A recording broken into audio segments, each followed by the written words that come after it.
Woo! Woo! Woo! Woo! Woo! Woo! Woo! Woo! Styling and profiling. Woo!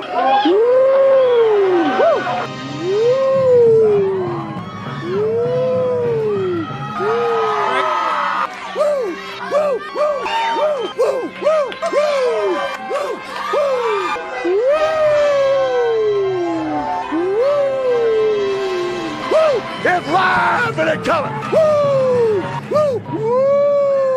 Woo! Woo! Woo! Woo! Woo! Slow down. Woo! Woo! Woo! Woo! Woo! Woo! Woo! I'm styling and profiling. Woo! Woo! Woo! Upside down. Woo! Woo! Woo! Woo!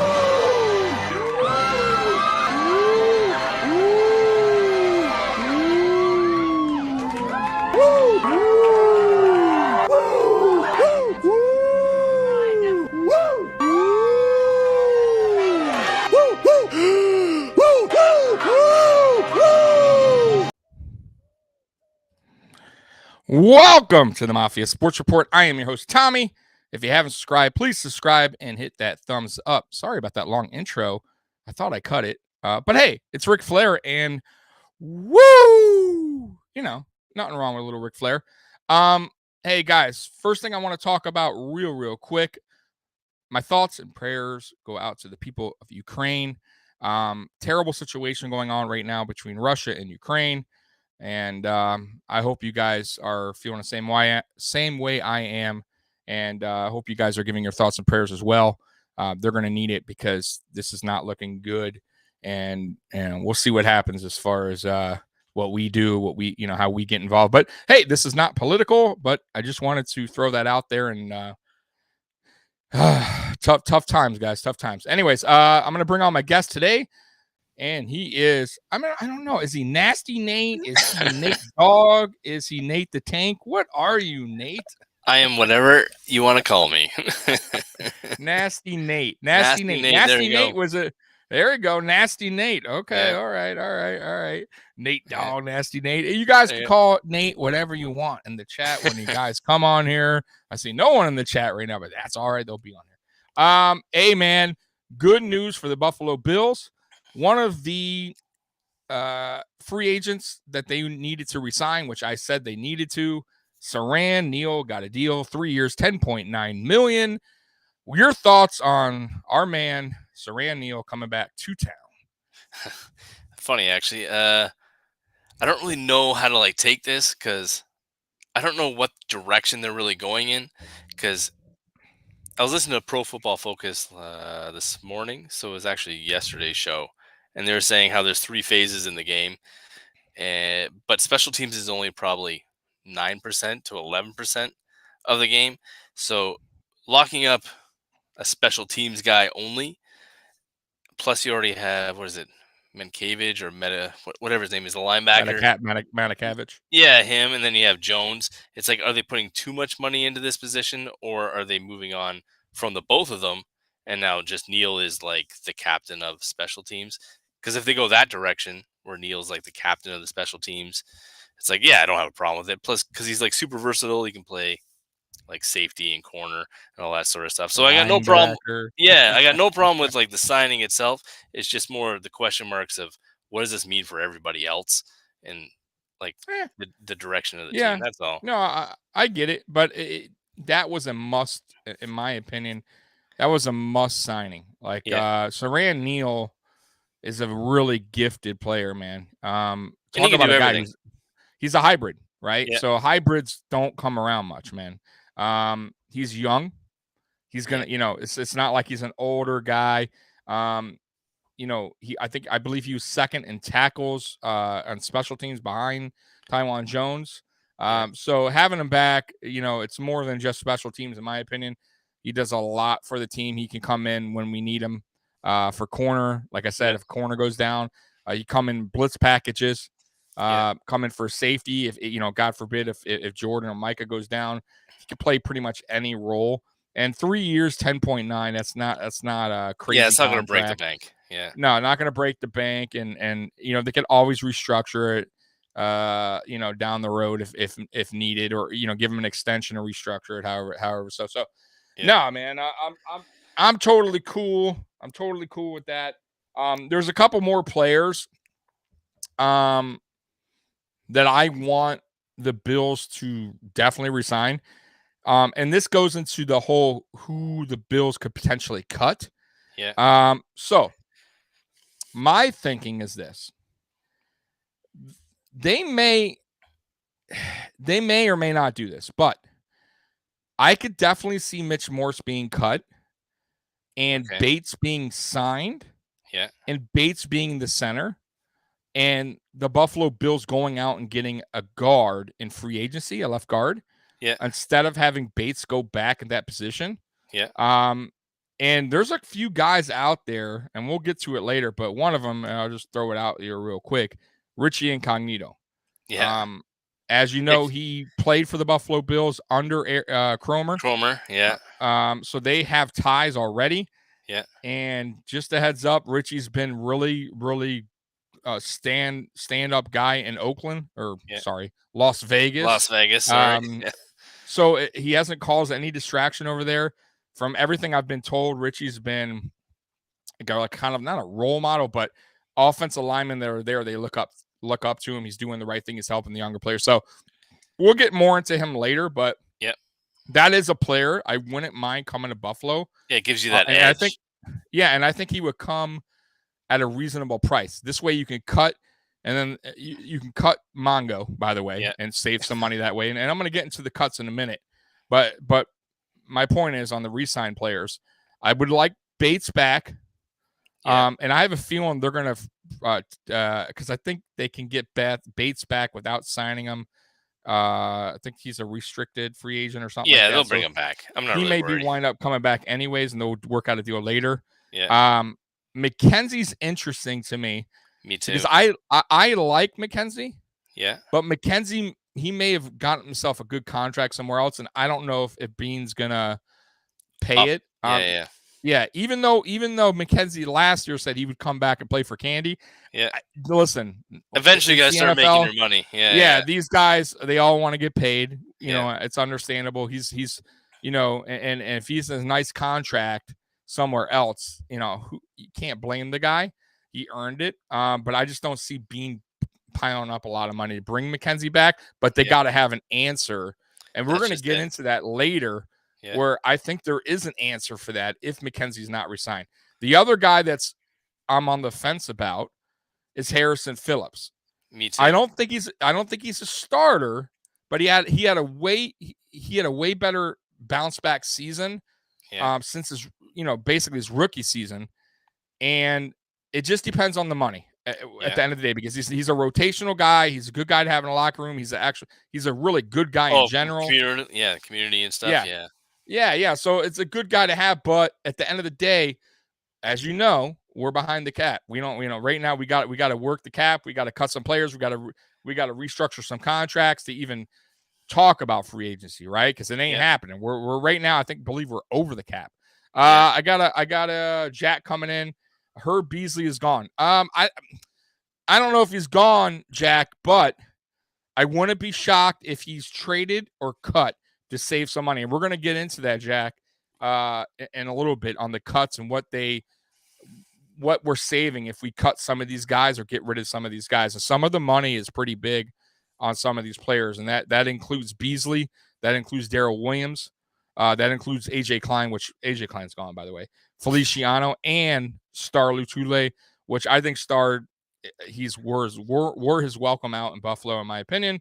But what's your thoughts really on re-signing some of these players? Like who would you like back in Buffalo, or who's a must to have back? Mine was Siran Neal, like as a must, and Bates, and I think Bates is coming back anyways. Yeah, I think Bates is a guarantee.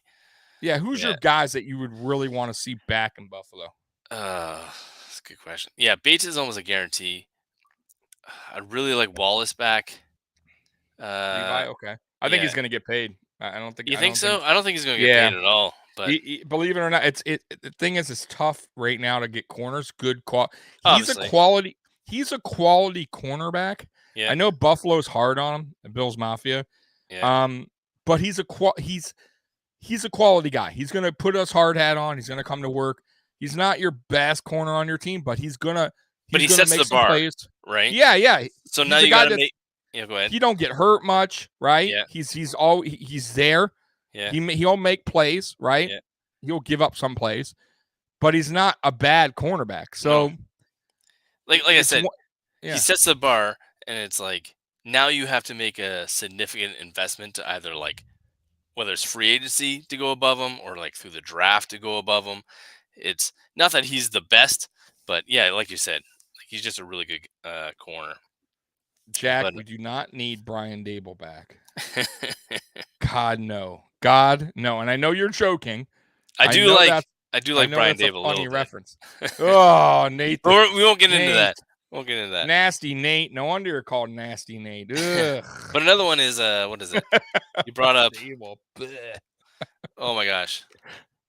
Just drew a blank. Defensive tackle, Star Lotulelei.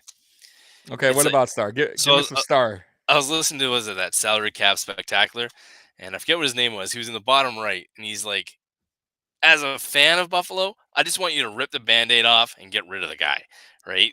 Because I'm so kind of tired of like, is he going to play? Is he not going to play? And then when he plays, is he like healthy? It's just, I know from a salary cap standpoint, like it might be better to keep him, but it's almost like I just want to move on from that whole thing. So yeah, Star's an interesting one to me, like what they do with that. But as far let me give you the Star numbers, just so I'm going to go over the cuts. By the way, let's go through some numbers, guys, real quick. If we cut Star, we're going to save 6.6 in cap. Yep, that's really good. And listen, I was off and on with Star since he got here. So at first I was like, I didn't like the signing at first. It was him and Trent Murphy. I honestly thought that was one of Brandon Beane's worst pickups at first. The Trent Murphy one, I was like, that one didn't work out clearly. Yeah. And obviously, as we all know, the other guy who was finally gone off our team, I've drawn a blank here, but Butler? I'm drawing a blank because he did. No. Yeah, Butler. Because he did absolutely nothing. We paid him. I forgot he was even on the team. Yeah, so that was one of Beane's worst mistakes. But Star, I bounced back from. I understood. I watched more film on him, and he was, the first 2 seasons with us, he did a very good job. He helped Ed Oliver. Ed Oliver flourished because of Star, but then Star started declining. Then he took the year off, which fine. Yeah. Then he came back and he played well. Then he came back. Yeah. Then he had COVID. Then he got didn't benched. play well. He had personal reasons. Yeah. So there's a lot going on there. That's what I mean. I almost want to just rip the Band-Aid off and just start again. But not that he's 100%. A bad player or a bad guy or nothing. That Apex, that post June 1st cut Tommy. Who you talking about? Cut me? Come on, Mikey.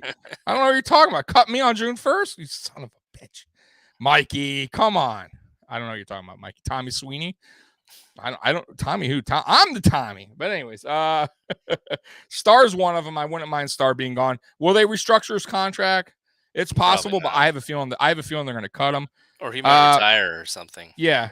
Now the Mitch Morris is interesting. So we're carry at 11.2 cap hit if we keep him. That's why I was saying I'd keep him. Man, if I'm Brandon Beane, they're either going to do one of two things. They restructured his contract last season. Yeah. Right. So I believe they took $2 million off his contract. He's on his last year. They could do it again. Right. Give him like another year and restructure it, something like that, and put some incentives in. Yeah. Where if he earns it, then he'll get that money back anyways. Because he was healthy this year, wasn't he? Like for the majority of the year. No, this is his first. I'll give him credit. This was his first year that he was like, I think he played every game concussion free. Yeah. And but the problem I have with Mitch Morris is he's paid a lot. we paid him a lot of money. He was at the time the highest paid center. I don't think he is now. I think he's like second or third, but he's not I think we did that more for Josh Allen to have a pro center helping him out. Josh Allen was still learning, and center is a very important position. But the truth of the matter is, he's not a power center. He's a pin and pull kind of center. Yeah, like a zone center kind of. Like a zone, so we need. I would prefer, to be honest with you, either go out and get a center. It's more of a power center, or you sign Bates, give him an extension, like I said earlier. Put Bates at center, because I almost feel like that's what the Bills were planning on anyways with Bates. That's why they didn't want to. No, that's why, like, a lot of chatter was Bates wasn't put in early this season at left guard because they wanted to save him in case Mitch Morris went down at center. Yeah. And then they finally said they had no option. They had to put him in once Bakker went down. Yeah. And then obviously they had once they saw that Bates did good at left guard, they had to keep him in there. Yeah. My thought was always like was it Mongo? Like they were going to move Mongo into center eventually, but I don't know. Mongo's kind of played his way out of Buffalo, I think, just by not being healthy this past year. But like Mikey coming in saying, cut Star. The savings is a post June 1st. Pre June 1st, our savings is 2.6. So yeah, I agree. I mean, I'm for cutting Star, man. I am. I think it's time to move on. Draft a defensive tackle or get one in free agency that can fill a spot for now. I'm kind of on the fence. I think it's time's run, man. I think it's time's run out. Let me see here. Justin coming in. Signed Deontay Foreman, backup for Titans. I believe Deontay Foreman actually played for us one season, if I'm not mistaken. I'm going to get into the running backs in a minute. I'm not big on him, man. I'm going to get into some of the guys I wouldn't mind coming here in a second. Like one of them is being James Conner. If he comes on a cheap deal, he had a hell of a season. He would be a good complimentary with Singletary. But I have my thoughts on some of these running backs that we're going to get into. Yeah, more about drafting them, but I would not draft. I would not draft one. To be honest with you, I think we can get now. I'm going to get into that in a minute. Our O line is not a power O line. Correct, Mikey. Why would want a power center for a pin and pull or gap system? Correct, but Mikey, we also got a different line coach. Yeah, I think he's more power. Who may want to change that game. Look how all his style of offense, his offense alignment always been power, right? Even when he played for us. So it's very possible that Cromer mixes this offensive line around a little bit. And like I was saying, bring Richie Incognitos, they probably won't, but a guy like that. That'd be fun anyways, if you brought him in there. I love it. It'd be great. But who knows? Listen, I want to be mad if they brung back Mitch Morris, but I would hope that they would restructure his contract where it makes sense for everybody. Yeah. Like that's my thinking is you have 2 tackles and a center already.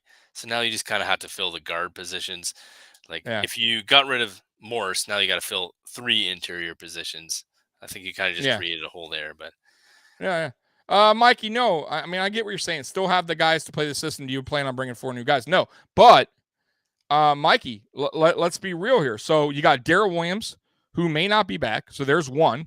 Yep. You got the left guard position that's wide open, right? Because are you automatically assuming Bates is going to be the left guard? I don't think so. I could be wrong, but now you got Deion Dawkins for sure, and you got Spencer Brown for sure. Those are your for sure guys.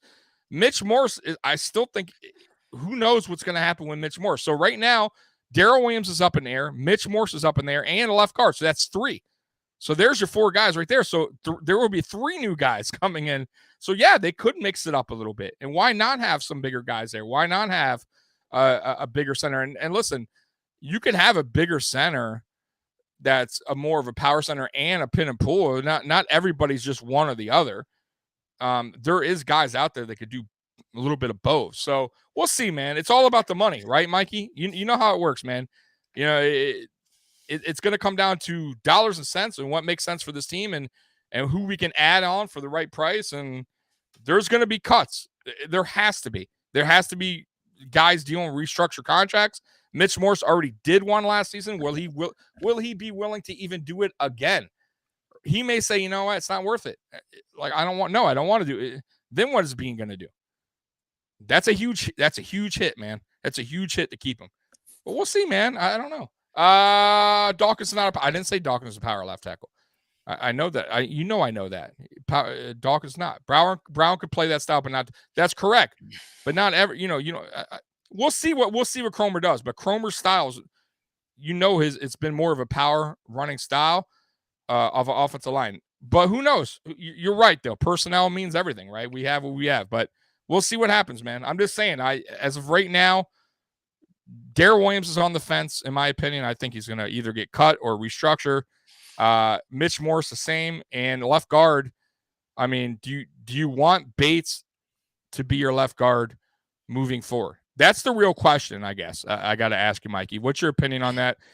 By the way, guys, I want to wish Mike a full recovery and whatever's going on with Mikey. I'm not going to get into it because I have no clue what. But Mikey, I hope you feel better, buddy. I really do, and I appreciate you hopping on here tonight. Mike Fiera, he had a good comment. Here. Mike, we need new interior linemen that are strong and durable. Yeah, 100%. And I think that's what Brandon Beane was basically talking about too as a presser. He's gonna. The main thing is to protect Josh Allen. Like that's very, very, very, very important. We got a $250 million quarterback back there, our franchise quarterback, a quarterback we haven't had in 21 years on this team, right? So last thing we need is Josh Allen getting hurt because we have a crappy offensive line. Go ahead. What is it? My opinion is, like I said, we have Dawkins on the outside, Brown on the outside. We're probably going to go with Morris in the middle, and then you're going to have some sort of Bates, Ford, and then what's his name? The O-line coach is probably going to bring in one guy, maybe two guys to compete for those two guard spots. That's my opinion of what's going to happen. Yeah. So, well, yeah, I mean, like, bro, like I don't think anything's guaranteed to like any specific guy. No, well, anyways. The bad thing right now for our Buffalo Bills guys is the cap. Totally, we are not in good spot right now. We can pretty much just keep our own, and that's almost about it. Yeah, we're gonna talk free agency, guys. But the problem is, if these things don't happen, we can all sit here and dream about who we want to sign in free agency. Oh man, this guy, that guy. But if you have no money, there is nobody to sign. So these things have to get done, and you're going to start seeing these things get done sooner than later, in my opinion. It's gonna, because listen, the free agency starts, I believe, March 16th, so it's coming up. It's like 2 weeks away. Yeah. Where it's official. We can start, players can start talking to other teams. So Brandon Beane has to start making some moves, and he probably will. And listen, he already made a move. One today, by getting right. So think about it. It's got Neal, Siran Neal already done. Boom, got that done. On to the next guy. Let me get some heroes here. Mike. So roster 100%. So roster 100% has changes coming in. 100%, yeah, man. Let me see here. Justin. Don't resign Emmanuel Sanders for that much again. I don't think Emmanuel Sanders is coming back, and I think he's retiring. I think, he's hinting towards retirement. And even if he wasn't retiring, I don't think the Buffalo Bills will bring him back. And I wouldn't, to be honest with you. I liked Emmanuel Sanders. Don't get me wrong. But what Gabe Davis is for this team, I think Emmanuel Sanders would take a little bit away from that. And it showed when Emmanuel Sanders got hurt and Gabe Davis got to step up, and people got to really understand how good Gabe Davis can be for this Buffalo Bills team. Gabe Davis, let me tell you, Gabe Davis hasn't even reached the ceiling of how good he could be. No, I think he's the opposite. I think that's who he is. Okay. Oh, no. Nasty Nate. Nasty Nate. No, terrible. No. He still I think he's going to improve his catching, because his catch percentage was down. His rookie season wasn't that good. I think he got a little better this season. Yeah. But bro, he could improve his route running a little bit better. But overall, man, dude, the guy is showing that he can be a deadly wide receiver in this game and a really good number 2, in my opinion. He isn't the fastest, but he's not slow. He isn't the tallest, but he ain't small. He's just I think an overall really good receiver, and he's super duper young, bro. So I hope you're right, because I got him in my fantasy pool. So I believe I am right. I mean, that was a steal. My 4th round. I think they got him at. Yeah, steal. Mike coming in. Even Sanders said, "Why did you sign me? You had Davis early in the last season." Yeah. I like. You know what I liked about the Sanders signing? It was cheap. It was a cheap deal for one, and he brought in veteran leadership. And it gives you a little more depth too. So and I loved his press conferences, and I truly believe he kept the team calm in the locker room. Especially probably wide receivers, he helped a lot. Think about it. He's been there, done that. He's Super Bowl champion. He probably helped McKenzie out a lot. He helped Gabe Davis out a lot. Like guys like that, man. He's a potential Hall of Fame wide receiver in this league. So I didn't mind him with the team last season, but I wouldn't resign him if he wanted to play again. And I don't think for him, I think he just wanted to win a Super Bowl, and if it ain't with us, where's he gonna go? I think he knows his time's done. He's done everything, man. Why play on a low deal, and do it all over and not win, especially if you're not coming back to Buffalo, because I think we're winning it. But hey, I'm just optimistic. Let's see here. Mike, he brought some knowledge to the wide receiver. Yep. 100%, bro. Sometimes it's like that, man. Sometimes, listen, football teams, sometimes they'll get just like a quarterback, right? You bring a rookie quarterback in, you get a veteran quarterback. He's never going to hit the field, but he's there for to help the quarterback room, right? Same thing with sometimes you keep for instance, Jerry Hughes, right? Honest to God. Now I know this is going to not go over great with you guys, but if he was willing to come back on a 1-year deal, and I'm not saying start Jerry Hughes, guys, but if you were willing to come back on a cheap, a veteran deal, just to retire a Buffalo Bill, play one more season, and just be that locker room guy, I wouldn't mind it. Honestly, a rotational guy, he would help. Listen, we still got young guys. That's the problem right now. So let's say Jerry Hughes and Addison walk, which Addison, fine. Addison's gone anyways. But let's say Jerry Hughes and Addison both go. We have no veteran leadership on that defensive line now. There's a lot of young guys, right? So all the edge, you got AJ Epinesa. You got Gregory Rousseau, who's as raw as you can get, guys. My God, he's learning on the go. Boogie Basham, once again, it'll be his second year, right? All young dudes, and they're not there yet. So I think you need a veteran in here. So if you don't get Hughes back at a veteran deal just to help these guys or wherever, guide these guys along, you got to go out and get a free agent, man. Yeah. You have to. What I would do is, this might be a hot take, but I would trade our first for Hunter from Minnesota, because I don't think you can get him for less than a first. But still, if you can bring in him, man, that would really help.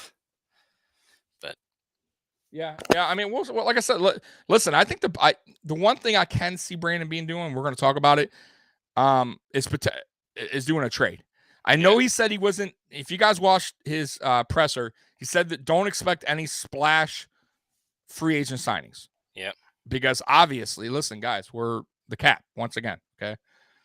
That doesn't mean there isn't going to be any splash trades. Right? Brandon Beane loves these off-season trades. Though it's weird, he doesn't do any in-season trades, which frustrates the hell out of me. Yeah. It frustrates me. I got to admit. That's one thing about Brandon Beane. I love Brandon Beane, but it's damn, we could have used this season a trade wouldn't have hurt us, man. Honestly, a Von Miller, he would have put us over that. He would have helped that defense out, but it is what it is. But sometimes, bro, doing a trade in season to improve your team to get to that next level. And the Rams did that. Rams are Super Bowl champions because they did that. The Chiefs got better because they traded for some defensive help, and which they were struggling, right? So But it is what it is. But off season, that's where Bean likes to deal a lot. So we'll see. I will say I could see Brandon Bean making a trade for a running back. And there's two guys that I could see happening. I could see Saquon Barkley. Yeah. For a I could see it because if we trade for Barkley, I think it'll be a low pick, like a 4th round pick. Or I was something thinking like that. Trade Williams. For Barkley. I was thinking trade Williams for Barkley because Williams makes $10 million. Like our guard. Well, Williams. Remember they'd have to want him, so it's not. We could think that, but I know what you're saying. They're screaming for offensive line. We could also trade Cole Beasley to him. I mean, I'm just saying. So Cole Beasley's also up there for a guy that could be traded. And Mikey's saying the same thing. Williams for Barkley. It could happen. And the Giants, they need help. Oh, they need a ton of help. Yeah. It's pretty much a 1-year deal. Yeah. You can flip it. Yeah. I'm not a big Barkley fan, but if you wanted to make that work, that would be pretty easy to work. Well, the thing with Barkley is, besides the injury history, when he's healthy, he's dynamic. And that's the thing. And I love Motor Singletary. Yeah. But that's the thing, that he's not dynamic like a Barkley, right? A Barkley can hit the hole and take it to the house. Devin Singletary hit the hole and go 35 yards, right? Let's say an open field. I've seen it a couple times this season where Singletary it looked like he could go all the way, but he was caught because he doesn't have that dynamic speed, that burst. Yeah, Mikey was saying how they would Mikey was saying how they'd move Williams to tackle. Absolutely. Who else was it? Justin was saying Penny from Seattle. It's like, I can see that. That's another guy who had a good season with Seattle. Yeah. Now I'm going to tell you another guy who's being talked about, Christian McCaffrey. Yeah, that's an interesting one. I'll tell you, me, I think, but okay. No, I'll tell you why I like it. Nate. Yeah. Because you could still have Devin Singletary and him as a 1-2, right? Yep. As we all know, Christian McCaffrey is a do-it-all kind of player. He could be a slot receiver. He could be a running back. He can do a wide receiver. He can do everything on offense. He's dangerous when healthy. Mm-hmm. It would be perfect if Cole Beasley were to leave or get traded or cut or whatever happens. If they could get their hands on McCaffrey, that would be perfect because he wouldn't have to rush it so many times and be the focal point of the offense where he would get, injury. He's running the ball too much, too many carries, whatever.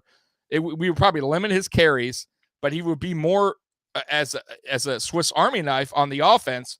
And man, we think about that for a second, guys. That would be awesome. Josh Allen, Christian McCaffrey, Stephon Diggs, Yeah. Gabriel Davis, Dawson Knox, who is, by the way, hasn't reached the ceiling either. And potentially McKenzie or another over-the-top speed receiver in the draft, which, by the way, I think there's Calvin Austin is a guy I like, but we'll get into the draft later. Absolutely. You're adding like premium players everywhere. Yeah, that'd be awesome. But like Apex said, I don't think it's going to happen. No, listen, guys. This is all talk. I'm not totally. fucking. I am not. Who the hell knows? Listen. I remember all of us sitting here talking about the tight end from Phillips, Zach Ertz, the whole offseason. Right? Yeah. It's happening. It's happening tomorrow. It's happening next week for sure. My sources, this source, that source. It never fucking happened, right? I was getting alerts on my phone, Nate, left and right.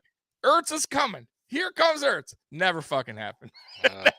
Right? He goes, he goes somewhere. He went somewhere, all right. Not the fucking Buffalo. And I was cool with it. Honestly, at the end of the day, I think Bills Mafia got caught up in the name. And look how good Dawson Knox winded up being this season, right? I don't think most Buffalo Bills fans did not see. Listen, I had faith in Dawson Knox, and you got to give him credit. The dude went to this tight end university thing, and it clearly helped. And he has a good connection with Josh. That's the most important thing, guys. And that's why the whole Ken Dorsey, him coming back as OC was so important. Oh, I like it. Very, very important. I think a lot of Bills Mafia really doesn't understand that part of it. Not only is he a smart guy, but the connection with Josh and him since Ken Dorsey came to town is the reason or a big reason why Josh Allen's success and his numbers have gotten better. And yeah, losing Ken Dorsey would have been, in my opinion, a disaster. It would have been bad. It would have been really, really bad, guys.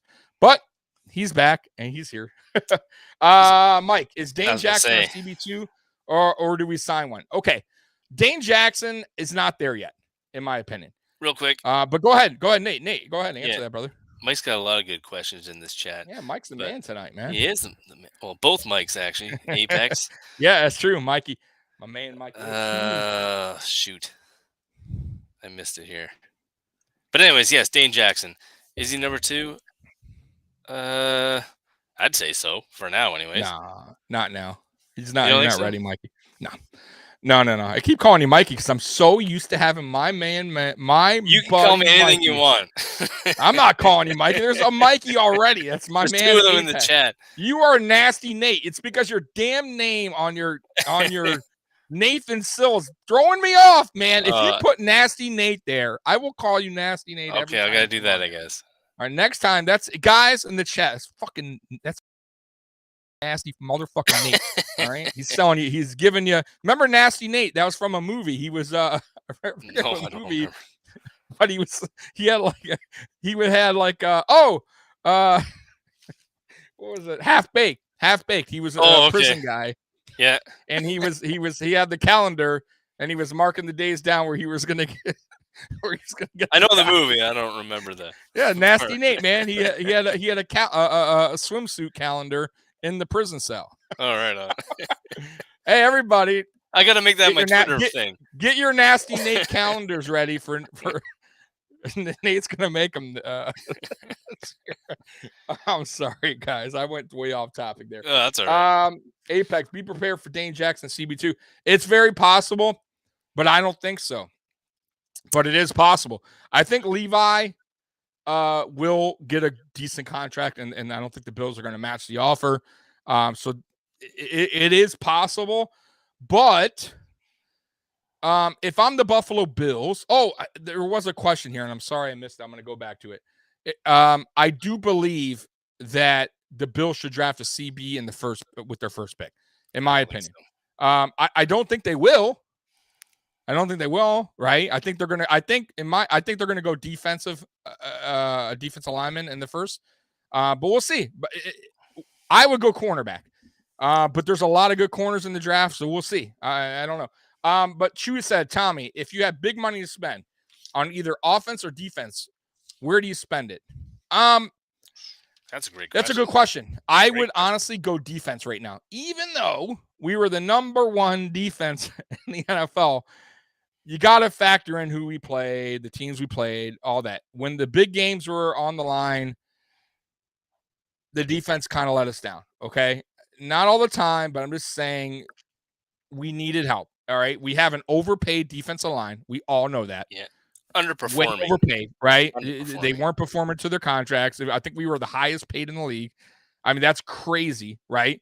Terrible against the run for the most part. We got a little bit better, but I would really boost up the defense. Listen, we're weak at cornerback. Tre'Davious White probably will not even play until the midseason.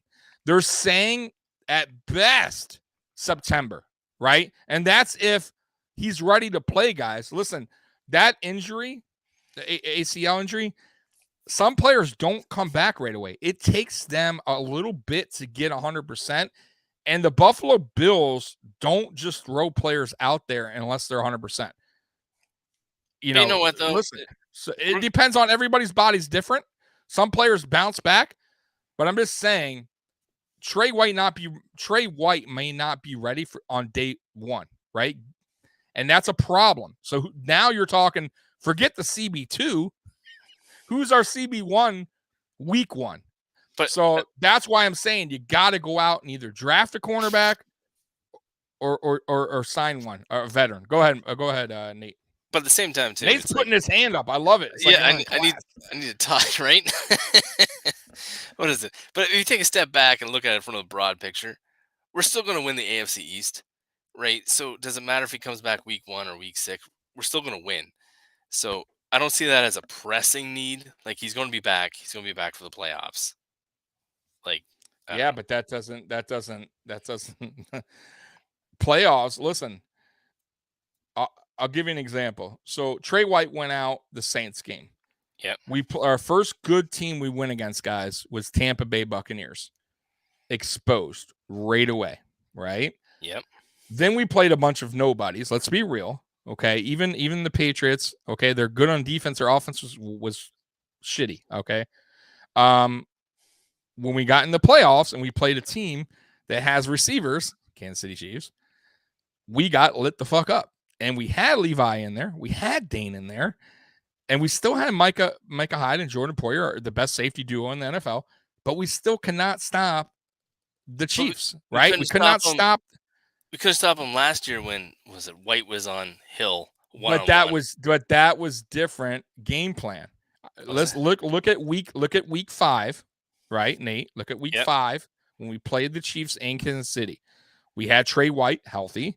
We played them. We had a totally different defensive philosophy. We played them physical at the line. And remember, Trey White could do that. Now they could not expose us. Now, when we go into playoffs, no Trey White, our defense had to change their philosophy. They could not do that. There is no Trey White there. So it was a big hit on the Buffalo Bills. So now, going to the regular season, if you don't have a good corner at 1 to help out while Trey is gone, or a veteran or somebody that's been in the game that can at least hold his own, we're in some trouble against high-powered offenses. By the way, teams. Absolutely. Guys, look at the schedule. The schedule next season. Actually, I didn't see the schedule, so yeah, go ahead. It's brutal. Okay? It's brutal. Do you guys want me to go over the schedule? I can go over the schedule.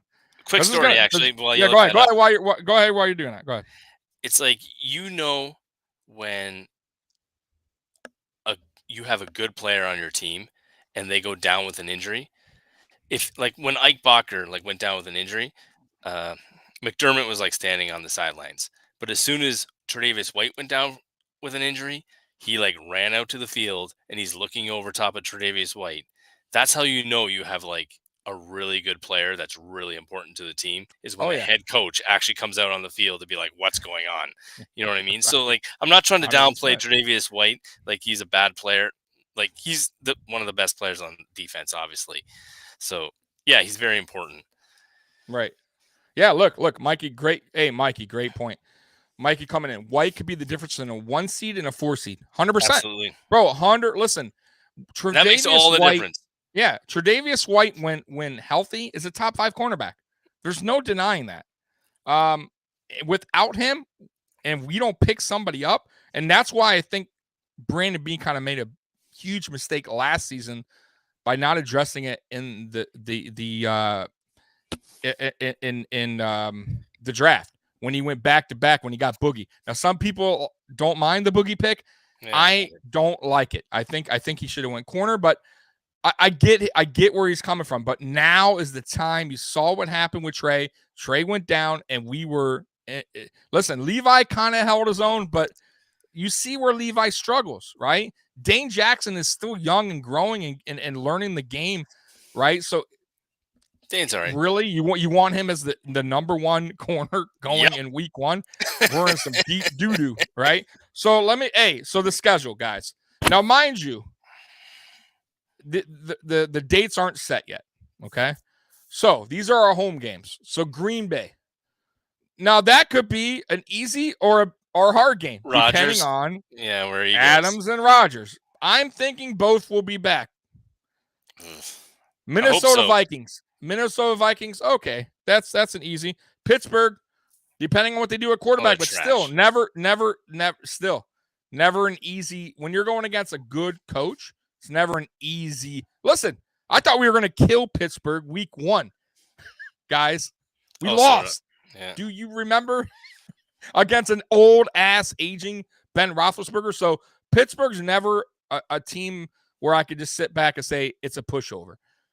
We should win, but they're not a pushover. Okay, so that's another game. Cleveland Browns. We should win. Tennessee Titans. Finally, they're coming to us. That's not an easy game. The Jets. Okay, easy game. The Patriots. You know how that goes, guys. The Dolphins. We control the Dolphins. Baltimore Ravens away. Not an easy game. The Cincinnati Bengals away on the road. Not an easy game. Bears, easy game. Lions, easy game. Guess who we're going back to, guys? The Kansas City Chiefs on the road. Ugh. Guess who we're going on the road against? The Los Angeles Rams. And then the New York Jets and the Patriots and the Dolphins. We have some tough games there. Go ahead. Real you quick. have to put your hands up. Talk. I'm just I'm just trying to butt in. Who is it? Go for it, brother. Chewy's in the chat. I feel like we're in class, man. I'm like the teacher here. Right? Ask me about McDuffie from Washington. Love McDuffie from Washington. I don't think he's going to be there at like 25 or whatever we pick. Like, I think those are the top threes, like Singletary, Duffy, and the kid from Cincinnati. But yeah, if we can get McDuffie, like, that'd be awesome. Look, man, your name's already getting thrown around there. Right? Fuck, calling you Nasty. See, I love it. Nasty Nate, that's your name, buddy. That being said, I'm not a huge fan of drafting corner first. I'd rather go D-line first. But if he's there, like, that's gold, in my opinion. Yeah, I mean, listen, we're going to get into the draft once, like, the combine starts and stuff, because I like to do my due diligence on these guys. There's some guys I already like. Yeah, got to do my homework, man. There's some guys I already like, but listen, man, I like them all. They all look pretty good. I got to really. That's just it. You can't draft them all.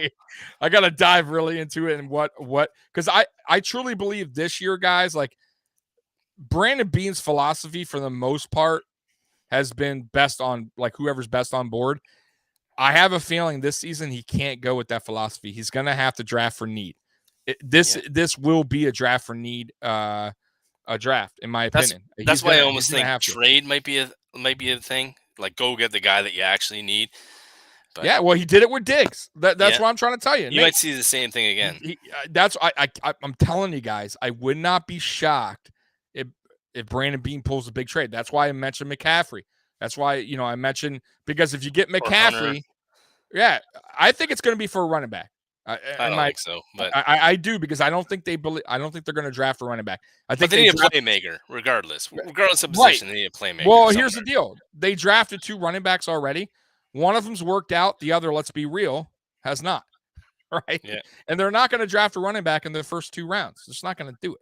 Right? So Moss isn't that bad. Like, he's a number 2 back.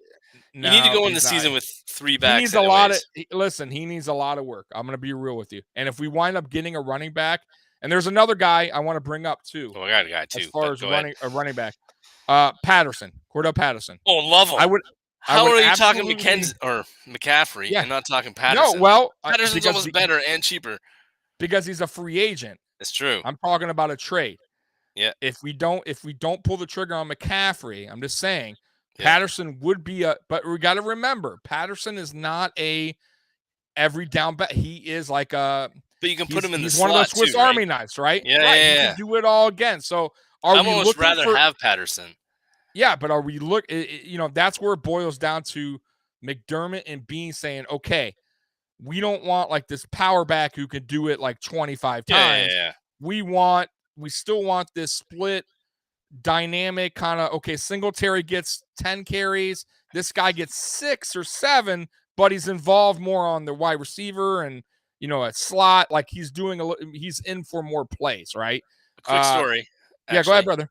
Go ahead. McCaffrey or Patterson, either one. Yeah, he has sucked. I'm gonna be real with you. Go ahead, buddy. What he was saying, when they drafted Moss, they were saying, why did Moss fall in the draft so much? And Beane was saying, well, it's because if you look at the guys ahead of them, it's the guys that got drafted, or the running backs that got drafted ahead of them. They can do everything. They can catch the ball. They can run between the tackles. Moss is more like one-dimensional. So when you trot Moss out, the defense gets a good look at what you're trotting out and they can defend against that, you're kind of tipping your hand a little bit, right? That's what I really like about McCaffrey or Patterson, whatever, is you can throw them out and the defense doesn't really know what you're running still. You're not really tipping your hand. That's what I like about those two guys. Like, again, I think McCaffrey's a little rich for us. Same with Barkley, but Patterson, I think, is like. You got to remember who drafted McCaffrey. Oh, absolutely. He loves him. He even said that too. It's like if there's a running back in the draft, like McCaffrey or Kamara, it's like we would take him in the first. So he has a high Carolina, right? Yeah, Mikey coming in. I can see you trade for Cam Jordan. That's definitely 100%. And Cam Jordan, even though he's a veteran, boy, he's still a beast, man. He is still a beast in this league. I would absolutely love Cam Jordan on this team. We need that, man. They need defense, man. That disruption on that D line. Something you got to. Like, and Ed Oliver was our best defensive lineman all season. By the way, Ed Oliver had a great season, guys. The stats may not show it, but if you go back and watch the film, he was a disruptor. He was in the backfield causing havoc on quarterbacks and running backs.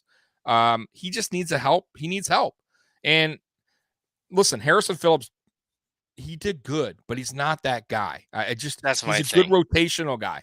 Or he's good on like a normal team that's not really competing. But he's not the guy that needs to be starting next to. Or he's good if you have Davis from Georgia and you put Harrison right beside him and you're trying to stop the run. Exactly. Like that's where it's really good. Right. Mike, our staff doesn't value running back above third round. Right. Not sure if that changes with a new OC and line coach. I still think it stays the same. I you know what? And I personally would never draft a running back in the first round. I also am big on not giving a running back a big contract. I believe you can get a running back. You could cycle through them every 4 years, 5 years. They're very rare running backs stay good past 5-6 years. They just there's not a lot of them. I'm just saying. So absolutely, but that's the key though. If they're elite, then I got no problem with it. Yeah, but how many are elite? You can count on one hand, right? Right.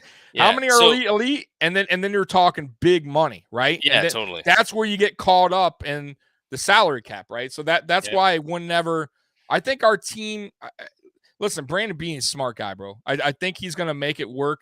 We'll get a running back. Will he be a Will he be a McCaffrey? I don't know.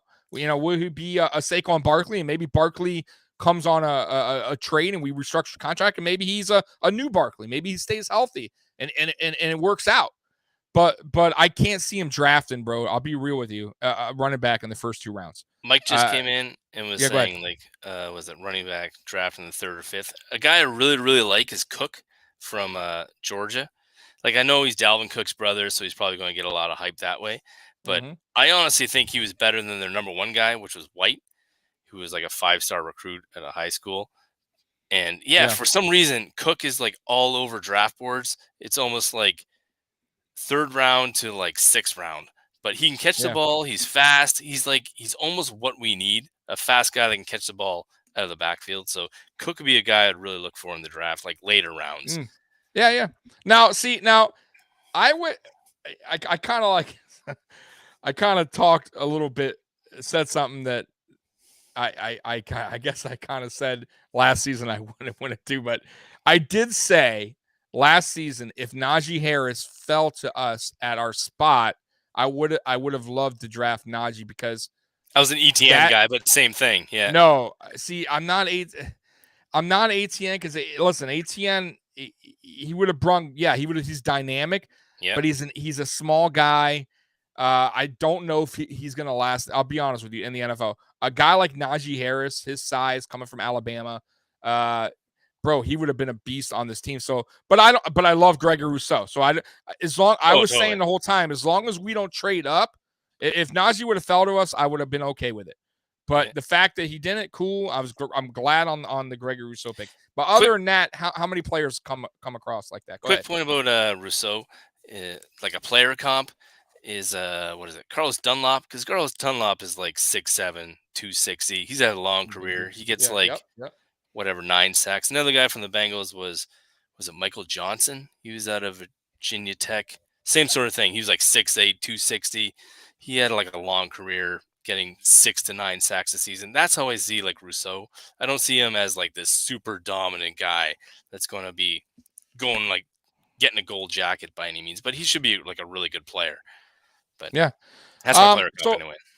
I wanna talk real quick. Can you believe, by the way, Nasty Nate was like, damn, I don't know how long we've been on for an hour, Nasty Nate, and look how quick that hour went. And by the way, guys, I haven't even touched base on my other anything that we're talking about. Yeah.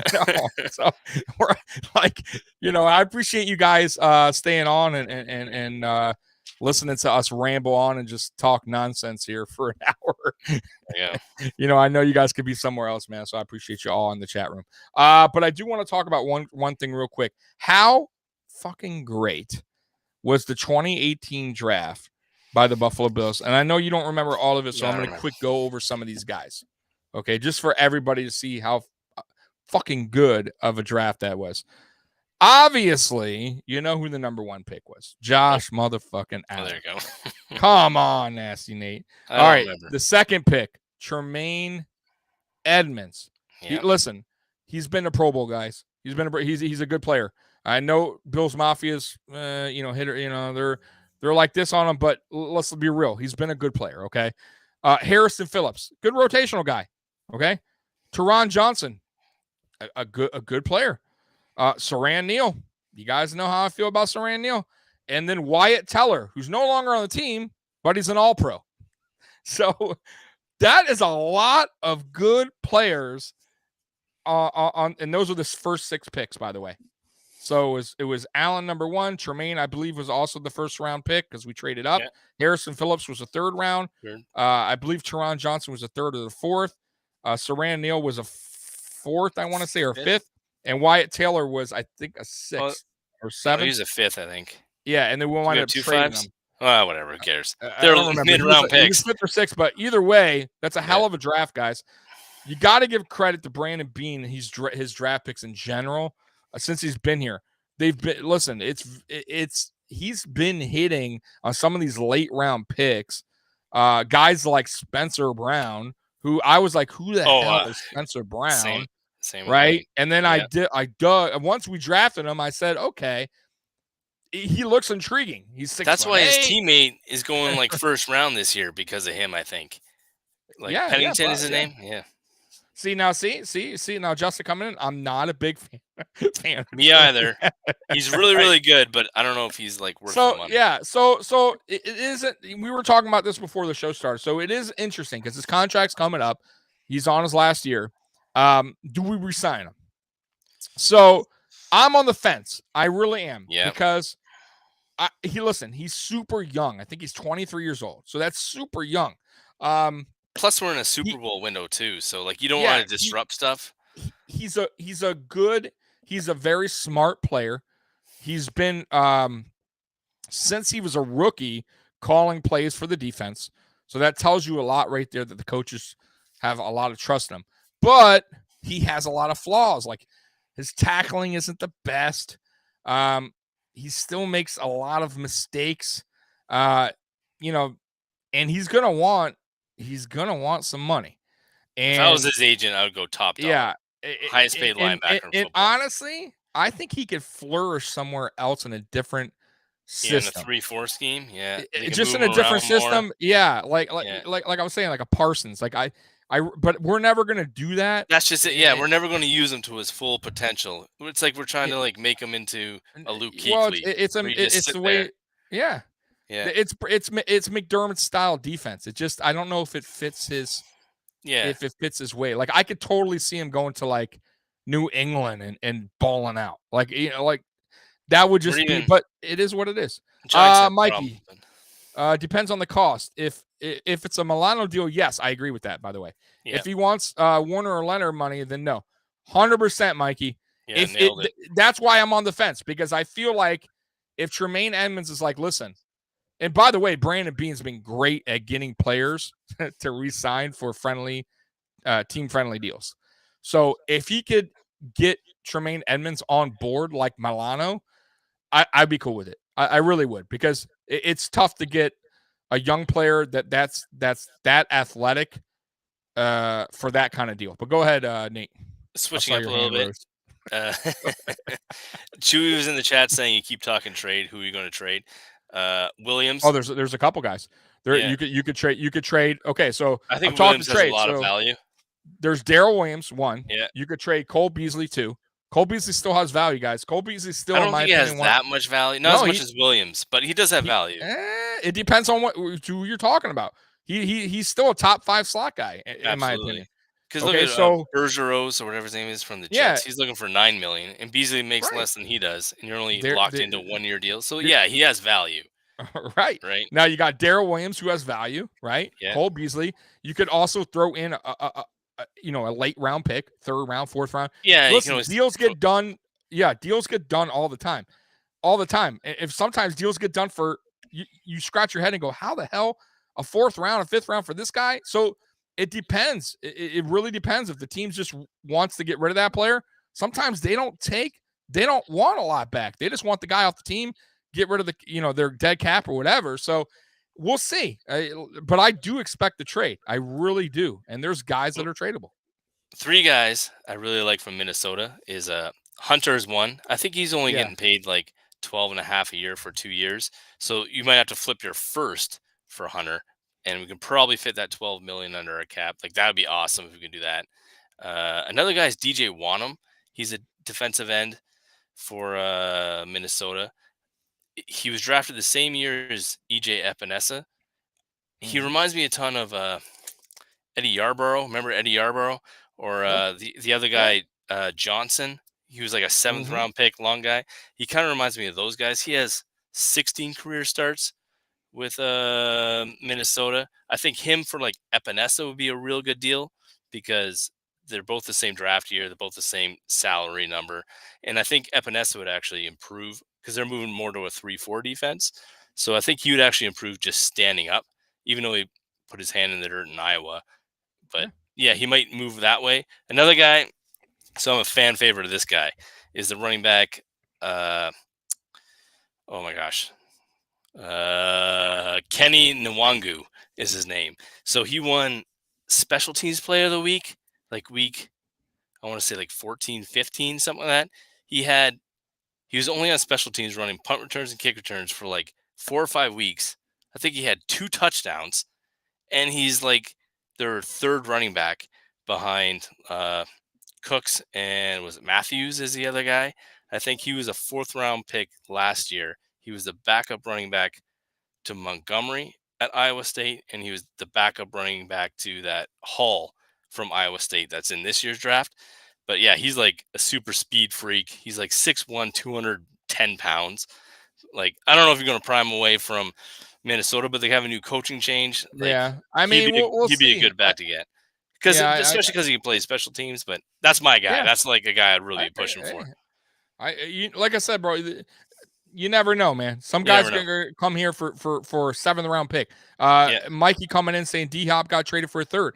He got traded for a 3rd, and I think the running back who was trash. Oh, yeah, so, for like $8 million a year, whatever that. Yeah, it happens. Yeah. I mean, OBJ got traded for hardly anything either to the Rams in the middle of the season. So, listen, trades happen all the time. Sometimes teams are just willing to take whatever. Some teams aren't. Some teams are like Philadelphia, and they want a 1st round pick for an aging Zach Ertz. So, not happening. And listen, the good thing is Brandon Beane is a smart motherfucker, and he ain't fucking doing no trade that don't make no sense. He's smarter than I am. Trust me. For sure. If Beane makes a trade, it's going to make sense for the Buffalo Bills. The only one that was a head scratcher, obviously, was the Antonio Brown thing, and it never happened. So thank God. Butler, that defensive tackle. Yeah, but the Brown thing, thank God that didn't happen. But I do want to get into real quick, guys, some free agents, because we are over a little over an hour. There's a couple that's intriguing. One of them, offensive lineman, like I was saying earlier, which I think would be a cheap signing, would be Richie Incognito at left guard. I think it would be a smart thing for the Buffalo Bills to do. I don't think it'll happen because of the history with the Buffalo Bills, but Cromer could convince Beane and McDermott that he could come in, help the locker room out. Also, like I said, Richie's been actually very good in Las Vegas as far as not getting in trouble. They say he's been a really good locker room guy. Why not give him on a cheap deal? I would love to have that meanness at left guard and to help some of these younger guys. If we draft, let's say, a left guard, right? That he can learn from Richie. And I think he would fit. But listen, I'll take Richie all day. Even at 40. All day over Mongo. All day. Even at 40, even at fucking 50. Richie's a fuck dude. Richie's a mean motherfucker, man. When healthy. From Nebraska, baby. Dude, he's a I'm a Huskers fan, by the way. And Cromer love, bro. Ask anyone who's played with Richie. They'll tell you, man. He's a handful, man. He's a dog, and he still was playing good with Las Vegas until he got hurt. So we'll see. Like I said, it's just a pipe dream for now for me. I am a big Richie Incognito fan, so hey, we'll see. Running back. So real quick on the free agents, and I'm not going to get to every single running back, but Gordon, right? He wouldn't be bad here. Penny, which we talked about earlier from Seattle, not a bad running back. Cordell Patterson, which we all know about. I would love that. And Connor is interesting. James Conner had a really good bounce back season this year with Arizona. I think he had I don't know, 10 touchdowns, 12 touchdowns, something crazy. He did a lot of touchdowns, and he was a big part of that offense. So out of those running backs, Nate, which one of those guys, if we were to sign a free agent instead of trading for a running back, who would you like in that, in that class there of guys? I am not going to lie. I was not paying attention. I was looking at my notes. Oh, my God.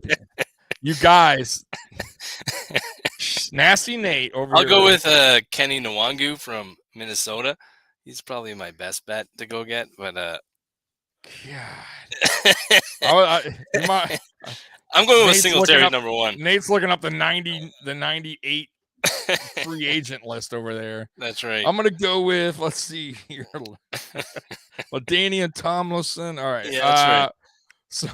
So me personally, if we don't trade for one of those two running backs I said earlier, I like Patterson. Yeah, Patterson. Out of all those guys, and my second pick, I think he's going to get like $10 million probably is what I'm thinking. Well, it depends. It depends. Like I said, it depends. Connor would be my second out of those guys. Even though Gordon, they have him rated higher, I just don't. Gordon doesn't do it for me, guys. He's like Singletary, just older. Yeah, Chewy, like Connor, beast that running back. Yeah, bro. Listen, he had one bad season in Pittsburgh. He had a really good rookie breakout season with them. I mean, listen, that's why they didn't re-sign Antonio Bell, right? That's why they let Bell go. They had Connor there, and then Connor kind of had a bad season, and then they went in a different direction. But he had a really bounce back season for Arizona. He could kind of do it all too. He can catch in the backfield. I wouldn't mind him either. Wide receiver, as you guys know, Christian Kirk was out with Josh Allen. Double dating. Is Josh Allen trying to convince Christian Kirk to come to Buffalo? That's an interesting one. And you got Juju, who I would absolutely not want, and Chris Godwin, who's going to want a lot of money. We probably can't even afford him. What do you think about the Christian Kirk going out on double dates with Josh Allen? Is Josh recruiting? First time I've ever heard of this, actually. So, man, see, this is what I'm here for, Nasty Nate. I'm here to give you breaking news here. Breaking news into the Mafia Sports Report.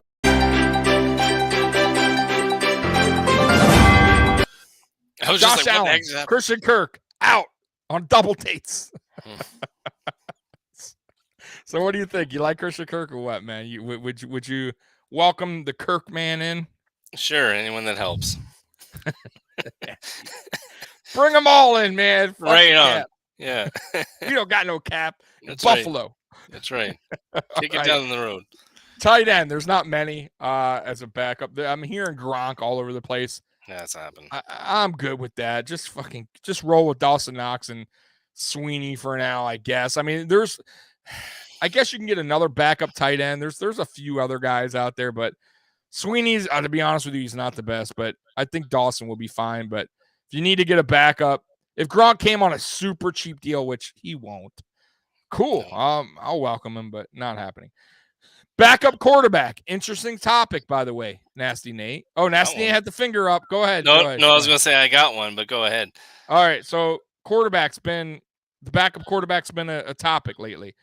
You got Fitzpatrick out there, which awesome. Bills Mafia, right? We all want freaking Fitzmagic put him on back. the Wall of Fame or Ring of Honor.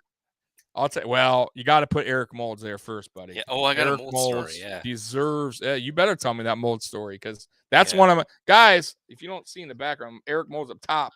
It's like one of my favorite players of all time. He should be on the Wall of Fame. He deserves to be on the Wall of Fame. Right beside Fitzpatrick. He is dude. He is so underrated. And no, not Fitzpatrick. Unfortunately, no, because his stats are not even close to what. Have you seen that video of him? I saw the video. Yeah. He goes up just for that. I absolutely love Fitzpatrick, but no, he can't. So you got Fitz, you got Andy Dalton, and you got Tyrod Taylor. I wouldn't mind Tyrod Taylor back, but I don't think Tyrod would come back because of the history and what McDermott kind of did to him by benching him for sorry ass Nathan Peterman. I don't think Tyrod would come back. I could see Fitz coming back for 1 year. Go ahead, Nate. What you got for me, man? Who you I like was just there? reading the chat and said tight end in the draft. I wouldn't. No, I would get actually. I would get a if you're gonna get a tight end, get one in free agency and get like a veteran guy. Honestly, you don't because you even got the one guy that used to play for us. A free agent, Tyler Croft is available. Like you can go get him again for a cheap deal. Can I finish? Yeah, go ahead. There's a kid. I didn't even know you were talking, Nasty. Oh, sorry. There's a kid from Nebraska. His name's Austin Allen. So he's not even on like CBS, like top prospects. He's not on Pro Football Focus, but he's going to the combine. So like watch out for him. But he's 6'9". He looks a lot like Knox. He's very athletic. He can like run down the field. And that's what I really want to see from the combine is like how fast can he run? Is he mobile? Because if he can do all that sort of stuff, I think he'd fit in Buffalo. Like he'd be the third tight end, but maybe even practice squad. But he's a guy I'm really looking forward to at the scouting combine to watch. Well, listen, I told you we're gonna get into the. I know, but there was a question asking about tight ends in the draft. I get it, but trust me when I tell you, you're gonna see another tight end and another tight end, and you're gonna be like, wait a minute, I like this. So there's a lot, guys, on the board, but will they draft tight end? They might 5th round, 6th round. Early, ain't gonna happen. Yeah, not early. That's what I like about that kid from Nebraska. Yeah, Chewy says Mold should be on the wall for having 12 kids. He should be. Shit, 12 kids. Fuck, I got one. Golly, I guess I don't get on any wall. I got 3. 6'9" is crazy. This guy says, "Yeah, Mike. Yeah. That's a tall muff. That is." And he runs like Knox too. Like he's athletic. Well, listen, when you get in the NFL, though, that's where the elite athletes are. Well, that's where the game changes because you listen. It's funny when I watch draft guys and they're showing all these highlights.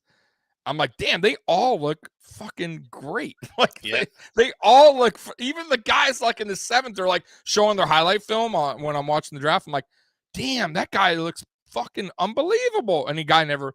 And then you see him in the NFL in like preseason, they're like super slow, and you're like, he's getting drafted for the XFL now. You know, like it's like right, you know. So, but so that's why the draft is tricky, guys. You got to really do your and you got to do your homework and really know who's the who. I'm a draft junkie though, so I'm glad I got Nasty Nate joining us, guys. I gotta teach him though not to be like acting like he's in class. Though. Well, it's the only way I can break in. You just keep talking. Listen, I am a talker. And listen, guys. Right. When I put my hand up, then you stop. Nasty Nate, you have to learn when you watch me. I go and go and go. I'll see you, but we'll work on that. We'll work on that. I promise you. But I'm a talker. I will talk and talk, and yeah, we'll figure that part out, man. Maybe we have a. You have like a buzzer. Yeah, or I'll just raise my hand. No, yeah, you'll have like a stopwatch or something. Yeah, you just hit it. and see how long you can talk for, right? And just click it. It'd be like, all right, wrap it up. You ever see the Chappelle episode? Wrap it up. I love And you just Chappelle, but hit I it, didn't see it. and the light comes on. Wrap it up. wrap it up. Mikey knows. Mikey knows when I get talking. See, look. Mikey says when the hand goes up, the mouth goes shut, Tommy. Right? Yo, zip it. Anyways, all right. I know you wanted to talk about real quick before we get out of here, Ken Dorsey and the offense. Yeah, sure. So you were saying, go ahead and tell everybody what you're thinking of Ken Dorsey coming in, what he's going to bring to the Bills offense in 2022.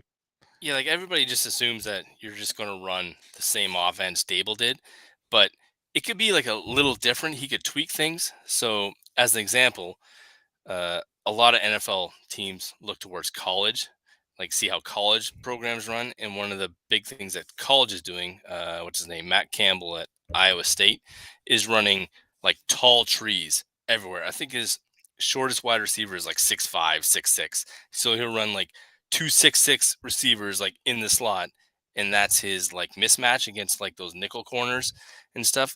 And I remember Chan Gailey did the same thing. We had Nelson was the slot corner back then. I forget what his first name was. I got it written down, but whatever.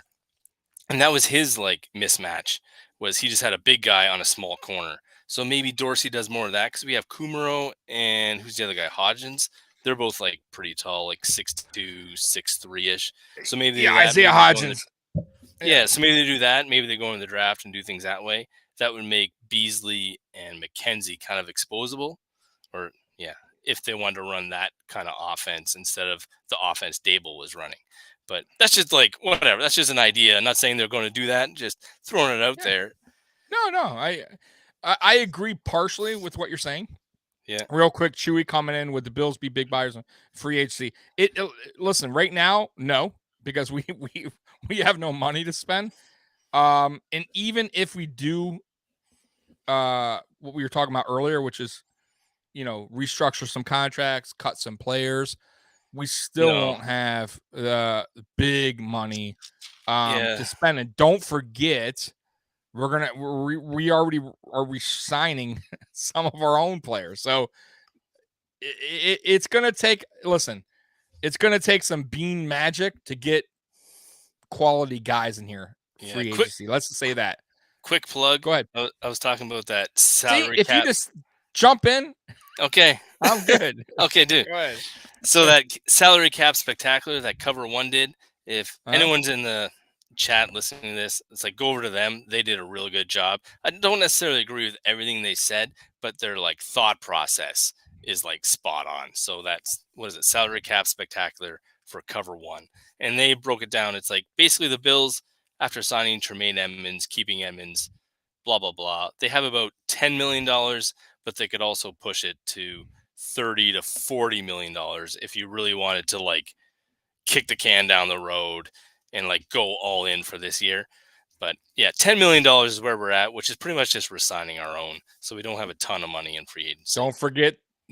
And the guy made a good point here. It was, I think it was Mike. And then we got to sign our draft picks. I mean, listen, he mentioned that too in that signing spectacular thing. It's like, it's really only like maybe $2 million difference, but whatever. Yeah. We have to sign our draft picks. Yeah, absolutely. Right. So it's going to that's why Brandon B told everybody in the presser, don't expect any big splash moves, but he didn't mention any trades. That's why I keep throwing that out there. And I know you guys don't like, how can we trade? We got a first round pick. Everybody wants a first round pick. Well, I don't think a first is going, but being one that I know he did the picks, right? It would have to be unbelievable, right? It would have to be 100, really. We do have picks, and we have some. Yeah, and we have some players that could be needed on teams, like a Daryl Williams, Cole Beasley. Depends. But getting back on Dorsey real quick. Oh, sorry.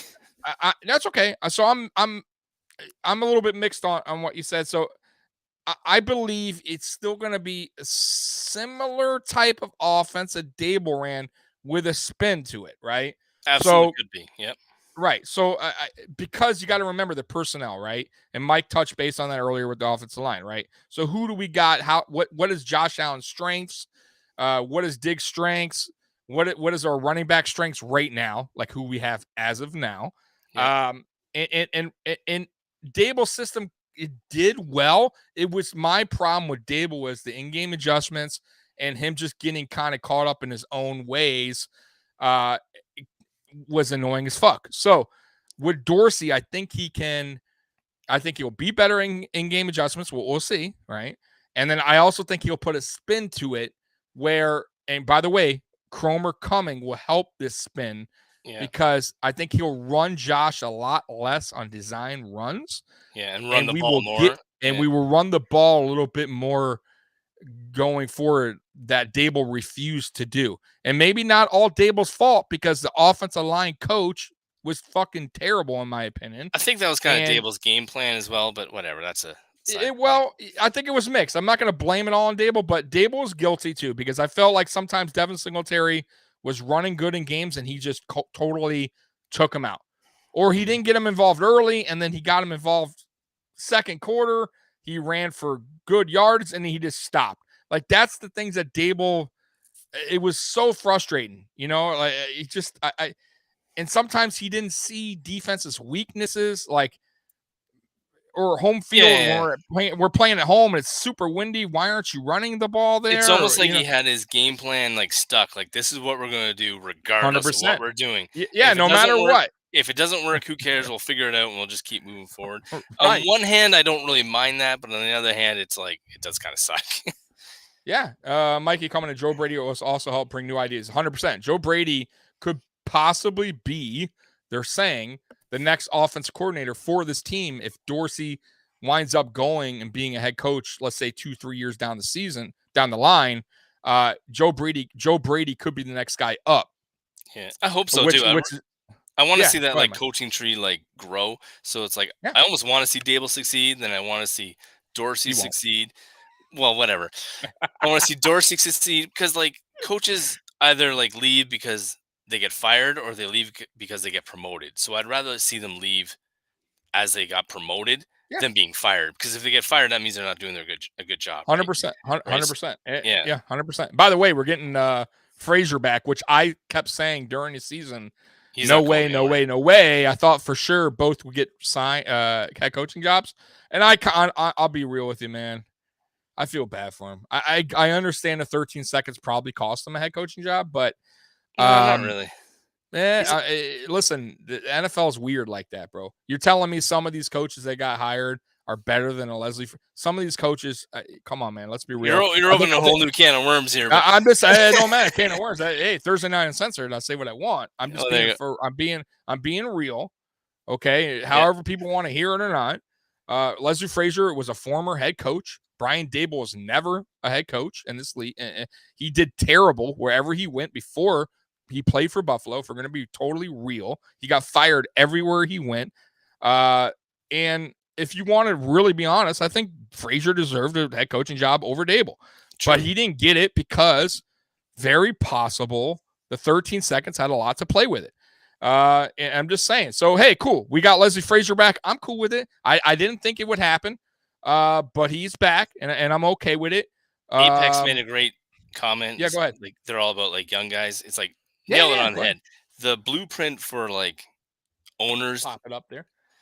The blueprint for owners is they look around the league and they say, what's winning, right? And it's all offensive-minded head coaches. It's also young head coaches, right? So, Frazier doesn't check that young box because no one really wants a recycled coach. And he doesn't check that offensive-minded coach because he's a defensive guy, obviously.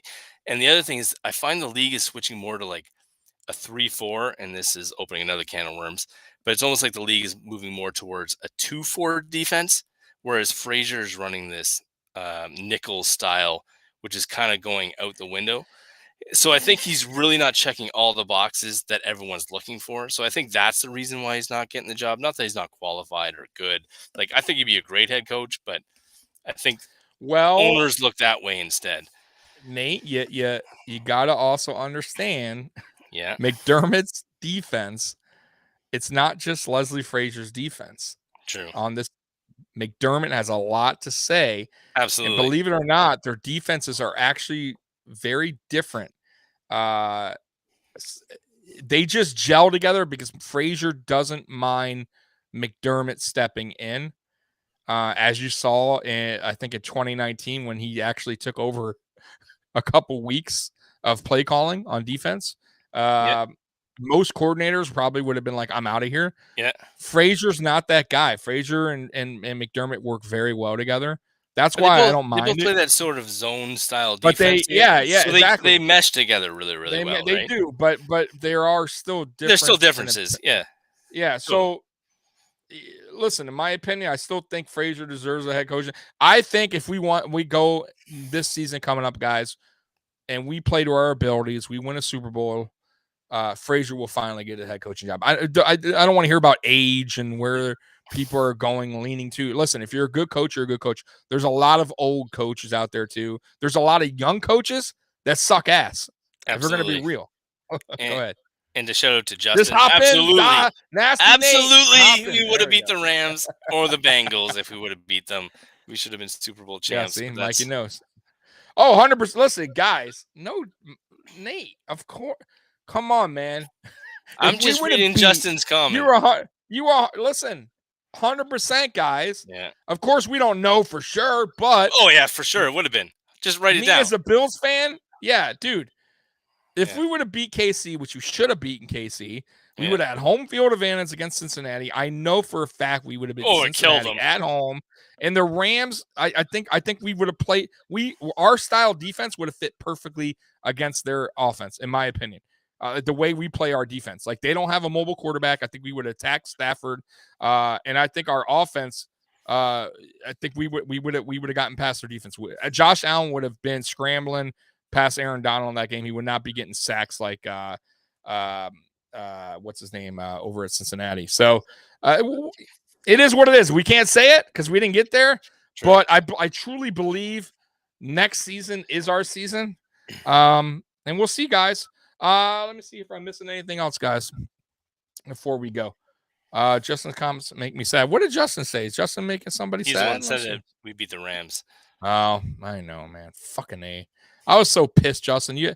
Listen, I went live after that fucking you guys have no idea. I was sitting in this chair about tearing up when Josh threw the touchdown.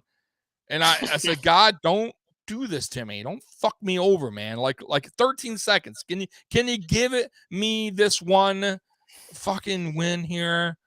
Gone, please. And no. Right. Like he just bro, I even said you couldn't. I swear to God, guys, I even said I looked up and said you couldn't give me this. Yeah, I've been fine. That's all I asked for. Miracle all over again. That's 89. Yeah, I've been a fan. You can't give me fucking one. But anyways, guys, hey, I appreciate you guys hopping on. Mike Apex, which is Mikey, the other Mike, Ferrara, Jack. Everybody, if I forgot you, Chewy, I appreciate you guys. Nate, I appreciate you hopping on again. Hey guys, I'm trying to get Nate to get on here more. Nate's a newbie, man. Nate's actually doing very well for a second time. So guys, give Nasty Nate his some applause, a golf clap for Nasty Nate. I'm gonna work with Nasty Nate on the hands up thing though. We'll work on that. But anyways, guys, I appreciate you guys, and as always, go Bills and Bills Mafia #1. Peace out. God bless America and God bless Ric Flair. Go for it. Woo! Styling and profiling. Woo! Woo! Woo! Woo! Woo! Woo! Woo! Woo! Woo! I've lost it. I've lost reality. And when I lose reality, somebody else pays the price of a lifetime.